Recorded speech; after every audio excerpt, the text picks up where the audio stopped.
सोचे एक बच्चा अभी खेलने की उम्र में और उसका जिस्म तेजी से बूढ़ा हो रहा है, यानी चेहरे पर झुर्रियां, बाल झड़ते और कमजोरी ऐसे जैसे कोई 70 साल का इंसान हो। ये कोई कहानी नहीं है बल्कि एक खौफनाक हकीकत है जिसे प्रोजेरिया कहा जाता है। ये बीमारी इंसान को वक्त से पहले बुढ़ापे की तरफ धकेल देती है और यही इसकी सबसे दर्दनाक हकीकत। अब यहाँ पे क्वेश्चन यह है कि प्रोजेरिया है क्या, तो आइए इसको समझते हैं। प्रोजेरिया एक नहायत नायाब जेनेटिक बीमारी है जिसमें बच्चे का जिस्म गैर मामूली तेजी के साथ बूढ़ा होने लगता है और आमतौर पर ये सिम्टम्स जिंदगी के पहले 2 साल में जाहिर होना शुरू हो जाती है। अब यहाँ पे क्वेश्चन यह है कि इस बीमारी की असल वजह क्या है। तो ये बीमारी एक जीन में खराबी की वजह से होती है जिसे LMNA जीन कहा जाता है। इस जीन की खराबी से एक गैर मामूली प्रोटीन बनती है जिसे प्रोजेरिन कहा जाता है, जो खुलियों को नुकसान पहुंचाकर जिस्म को तेजी से बूढ़ा करती है। प्रोजेरिया के मरीज बच्चों में कुछ खास सिम्टम्स पाई जाती हैं, जिसमें सबसे पहले नंबर पर है जिस्मानी नशोनुमा का रुक जाना, बालों का झड़ना, जिल्द का पतला और झुर्रियों वाला हो जाना, चेहरे की साख्त और खास अंदाज यानी छोटा जबड़ा, पतली नाक, और उसके बाद दिल की बीमारियों का जल्दी आगाज है। ये बीमारी इंतहाई नायाब है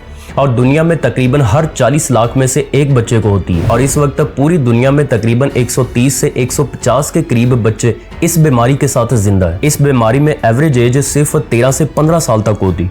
ज्यादातर अमवात दिल की बीमारियों जैसे हार्ट अटैक या स्ट्रोक की वजह से होती और अनफॉर्चुनेटली अभी तक प्रोजेरिया का मुकम्मल इलाज इस दुनिया में मौजूद ही नहीं। लेकिन इतना जरूर है कि कुछ मेडिसिन कुछ हद तक बीमारी की रफ्तार को कम करने में मदद जरूर देती है और मरीज की जिंदगी को चंद साल बढ़ा सकती है। प्रोजेरिया सिर्फ जिस्म को नहीं बल्कि एक पूरे खानदान को मुतासिर करती। एक बच्चा जो आम जिंदगी गुजारना चाहता है उसे वक्त से पहले बुढ़ापे और मौत का सामना करना पड़ता है और यही इस बीमारी का सबसे तकलीफ दे पहलू है।